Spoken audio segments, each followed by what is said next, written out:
next Monday night into Tuesday morning is what we're talking about here. And so that's the eve of the winter solstice into the morning of the winter solstice. And so on next Monday, the sun will make its lowest mountain arc, yeah?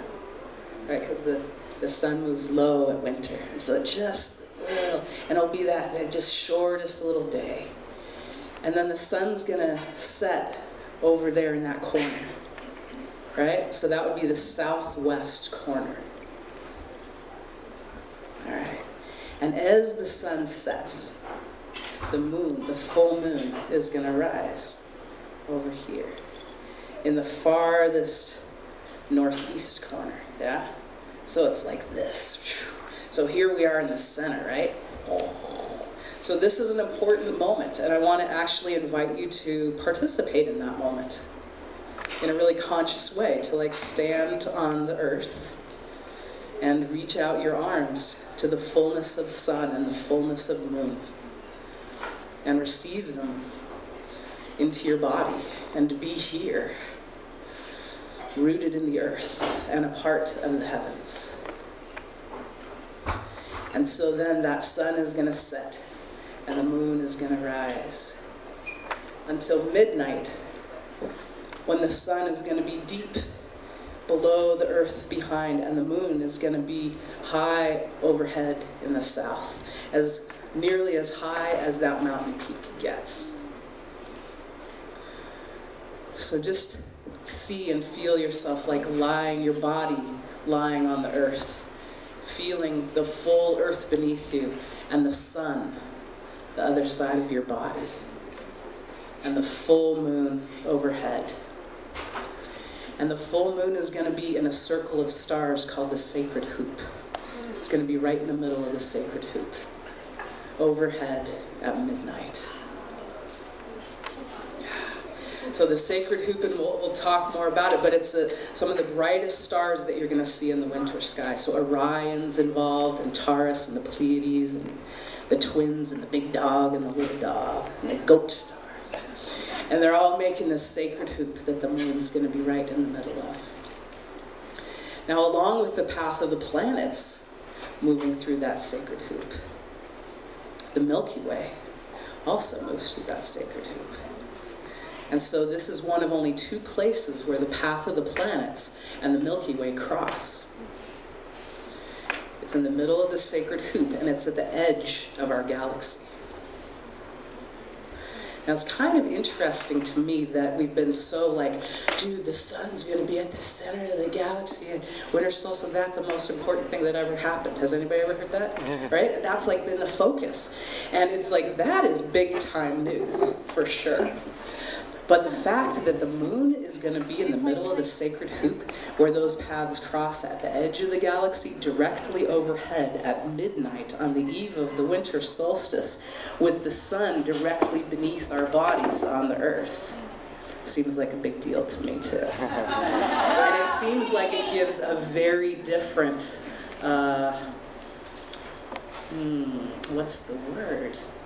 Possibility of what's happening in this moment beyond what we had imagined, thinking that we ourselves or our sun or the center of our galaxy was like the point. That maybe a part of what's happening at this time is that with the support of the galaxy and the sun and the earth and our own hearts and the moon and the sacred hoop, that it's an opportunity for us to recognize that we are actually citizens of the universe. And all of those galaxies of which we are a part, and that this is the edge of the galaxy, and that this is a time and a moment where we're able to meet life beyond ourselves in a very real and connected and enlivened and enlivening and remembering kind of a way. Can you see it? Can you feel it? Yeah. So that's what's happening. And at that moment, there's a total eclipse. Exactly. Okay, so it's not just, I mean, just that in and of itself would be amazing. But it's like, you know, there's not always an eclipse, right? When there's that alignment of the sun and the earth and the moon. But this time it's like so close in alignment that actually the earth's shadow is the moon's going to move through it. And so in the course of just a few hours, about 3.5 hours, the moon is going to basically, it's like go through all the phases. You know, it will start kind of disappearing in reverse, kind of coolly. And then have come to totality from about 1/4 to midnight until a little bit before 1 o'clock. And then out the other side. And at that totality, it's likely to be red. And that's from all of the sunsets and sunrises around the earth. So see that and feel that as life saying, like, here is a condensed moment of process unfolding, of aliveness unfolding in our connectedness with the world beyond. So, we have a total lunar eclipse.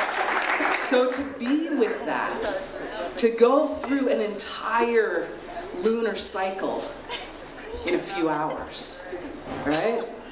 Like, that's the condensed kind of time, and to lie on the earth and become a part of the cosmos while being here in earth. This isn't about us like escape velocity. This is about us showing up, being alive here with all the universe coming into play and be with us. So then it's gonna pass, and then the moon is gonna go all the way over to this corner over here. Okay, so the farthest northwest corner. And then the sun is going to rise over here in the farthest southeast corner. So you notice we started out with these corners, right? And now we're ending up with these corners. So it's like the sun and the moon are actually redrawing the corners of the house in which we live, of the place where the path of the sun and the moon meets the earth. It's saying, like, here's your home, right here within this. And by really being there, you can have this amazing connection. So the moon sets over here with the sacred hoop and everybody. And then over here rises the winter solstice sun, which is a big deal. And where is the winter solstice sun during this era? It's right there at the place where the path of the planets crosses the Milky Way galaxy, and the other place where they cross, toward the center of the galaxy. And so that's the place where the Milky Way is a lot brighter, right? Because center of the galaxy, that would be brighter, right? Us looking out toward the edge, not so bright. And so there's this alignment of the Earth and the sun and the center of our galaxy. And that's also at the corner of the house. And it's like right there is a place. So anybody seen the Milky Way, I'm hoping? Yeah? So it's like a river of stars, yeah? So one way of talking about the Milky Way is like a serpent biting its tail. Another way is talking about there's this place right where that would occur, which is toward the center of the galaxy, where there's a dark rift in the Milky Way, and it's toward the brightest part. And that's called the womb of the Milky Way body. And so the winter solstice sun is born right where the dark rift of the Milky Way womb body crosses the path of the planets. And it's the birth of a new sun, and a new day, and a new time. I've taken to calling this extreme syzygy. You guys know that word? You want to learn it? It's really fun. Syzygy. Syzygy. Exactly. Now say it fast. Syzygy. Syzygy. Syzygy. So syzygy is when the sun and the earth and the moon are aligned with each other. And it actually goes to the root word in Greek for like yoke. And so it's kind of like something is like yoked with the sun. We're kind of like moving together in a way. And so pretty much any new moon or full moon is syzygy, right? Because it's like, you know, it's either the sun and the moon and the earth, or it's the sun and the earth and the moon, right? And so there's that alignment. But here we've got that total alignment, then with an eclipse, which means that alignment is like as exact as it gets. And then it's happening when the sun and the moon are at the crossing place of the path of the planets and the Milky Way, which is only 2 places. And then those are happening at the corners of the house where they meet the Earth. And for here on the West Coast, it's happening with the eclipse when the Earth is, or when the sun is exactly below us and the moon above.